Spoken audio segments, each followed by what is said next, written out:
Sweating, dehydration, nightmares. These are just a couple of examples of how alcohol can ruin your night. Hi, I'm Amelia and I studied addiction treatment and prevention.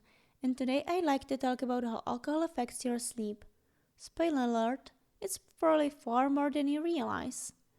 According to Sleep Foundation, your sleep quality is reduced by over 9% just by drinking 2 servings of alcohol if you're a man and just 1 serving if you're a woman. You can imagine 1 serving as 12 ounces of beer, 5 ounces of wine, or 1.5 ounces of distilled spirit. The exact number will depend on the beverage's alcohol content, but in general you're looking at 14 grams of pure ethanol. But Amelia, 1 drink can't be that bad, can it? I mean, surely adding just 1 more won't do too much harm, right? Well, wrong.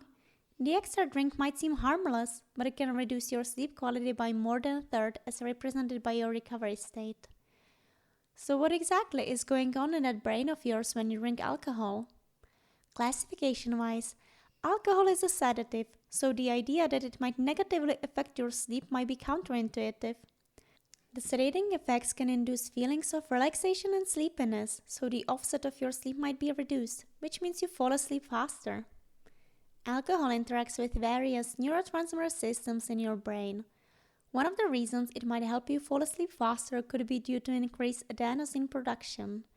Adenosine is a chemical that, among other things, drives your sleep pressure up and makes you more tired. After you've drifted off, your blood alcohol levels might go up if you hadn't stopped drinking long enough before falling asleep. But eventually, your body gets the hang of breaking down the sweet alcohol, and then another player in the neurotransmitter game, glutamate, joins the party. The excess adenosine is gone, and now excitatory glutamate takes the spotlight. Excess glutamate in your brain can amplify any pain you're feeling, anxiety, and general restlessness. In a healthy individual, glutamate levels are higher during the day, so having them go up during the night is undesirable. During the second half of the night, you find yourself waking up more often. You remember only some or none of these sleep disruptions. Unfortunately, your body and your brain will remember the following day, which leaves you groggy and tired. But alcohol isn't the only molecule affecting your body. It's also the metabolites such as acetaldehyde. When you drink alcohol, it's processed in your liver by an enzyme called alcohol dehydrogenase, which transforms alcohol into acetaldehyde. The problem is, acetaldehyde isn't exactly safe for you. Fortunately, it gets broken down to more metabolites quickly. Acetaldehyde might also add to sleep-wake cycle disturbances.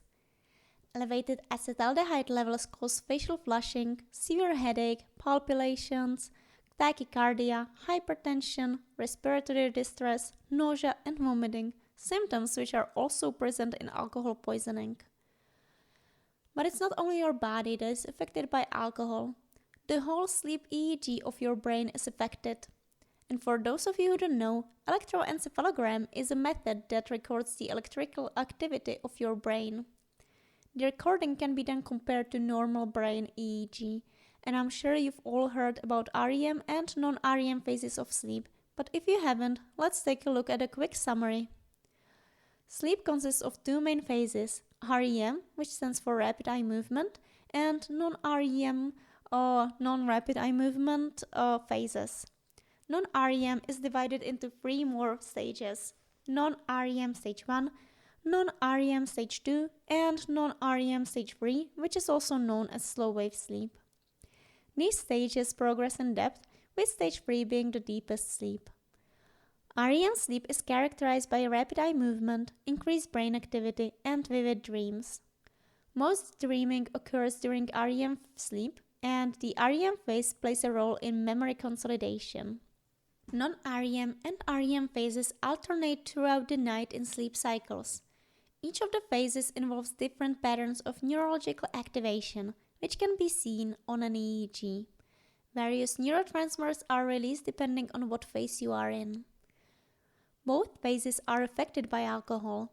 Unfortunately, that means your memory consolidation and mental restoration is affected. First of all, alcohol can create an imbalance between the sleep cycles. It inhibits REM sleep, which is often considered the most mentally restorative phase of sleep. The brain regulates the transition between REM and non-REM sleep phases through a feedback loop that involves detecting specific molecules.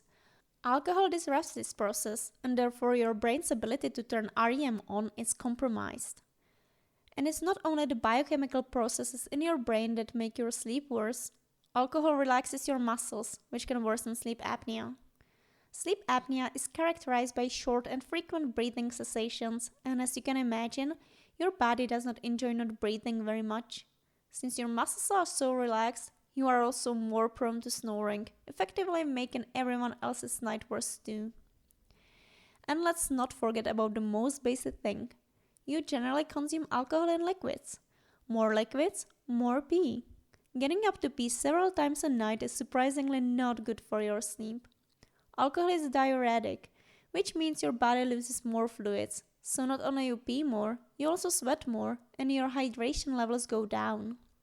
And as your body is fighting to recover from your fun night, it produces more cortisol and forces your heart to beat an extra 3,000 times over the night.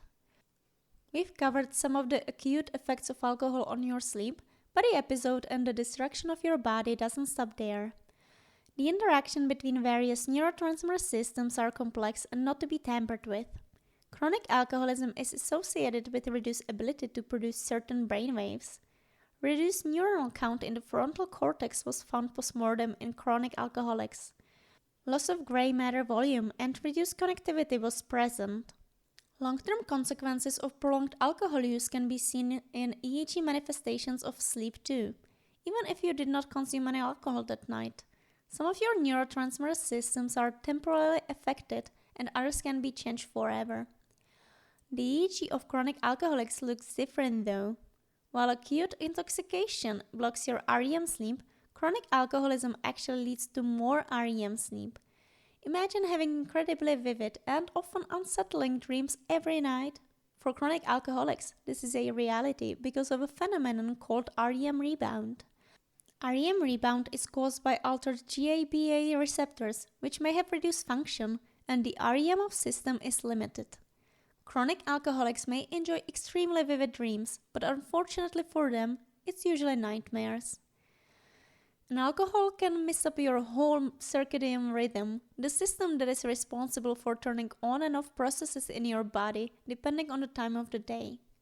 There's evidence that alcohol disrupts the release of melatonin, a hormone that signals to your body that it's time to go to sleep. Melatonin rhythm is affected a couple of days after you stop drinking, and fortunately should return to normal in like 2 weeks. Sleep and alcohol are closely intertwined, and understanding their connection is crucial in addiction treatment and prevention. Let's explore why. Imagine you're struggling with sleep problems.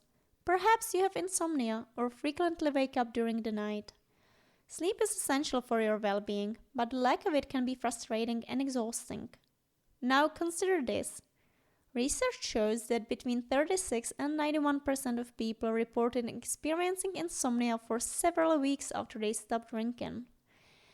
The risk of relapse is greater in those with worsened sleep, and sleep quality can go down before relapse. Insomnia increases the risk of developing alcohol dependence. And it's not just adults who are affected. Sleep disturbances in children have also been linked to an earlier onset of alcohol and drug use.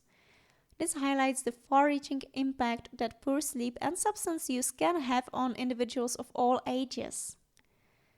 Sleeping issues and alcohol can push you into a fun little spiral in which you sleep badly, which you solve by drinking alcohol, which helps you fall asleep faster but overall worsens the quality of your sleep, meaning you feel shitty the next day. But hey, what could fix that? Well, a little bit of alcohol, of course. It can be quite difficult to escape the cycle once it pulls you in. But why do some people fall into this trap while others don't? Is it your genes? The answer is of course complex, but there are several factors that put you at risk. Let's break it down. First, genetics. Genetics is partially responsible for making the risk of developing a substance use disorder significantly higher, including alcohol dependence. It also affects the way your body metabolizes alcohol and how sensitive you are to the negative effects. For instance, certain genetic variations can make some individuals experience fewer adverse effects after drinking, which might make them more prone to alcohol dependence. Next, age. Alcohol's impact on sleep isn't age neutral. Unfortunately for the young and wild, alcohol seems to affect sleep of younger people more profoundly. The reasons behind this are multifaceted, including differences in metabolism, tolerance, and the still developing brain in adolescence. And we cannot forget about sex. Your sensitivity to the effects of alcohol is predetermined by your sex. Not only do men and women tend to have different drinking patterns, their whole body reacts differently to the same drinks. A lot of it can be attributed to the water solubility of alcohol. Men typically have a higher percentage of body water and lower body fat compared to women. As a result, alcohol gets diluted more easily in men's bodies, which leads to potentially different effects. Alcohol metabolism is also affected by hormones related to the menstrual cycle. Surprisingly though, when it comes to sleep, the effects of alcohol appear to be more or less similar between the sexes. Understanding these factors is essential because they can help you make informed decisions about your alcohol consumption. It's not just about how much you drink, but also about how your unique biology interacts with alcohol. Now that we've explored how alcohol disrupts your sleep, let's talk about practical steps you can take to ensure a better night's rest and still enjoy an occasional drink. Here are some strategies to consider. Don't drink alcohol, obviously, very funny. But unless you belong to the quarter of Americans or Europeans who swear to practice total abstinence, you will probably find yourself in a situation in which your sleep was affected by drinking. Of course, these are easier said than done, but aim for progress, not perfection. Even a little change can have a great effect on your well-being. 1. Work on your timing. Try drinking the last drink at least 3 hours before going to bed.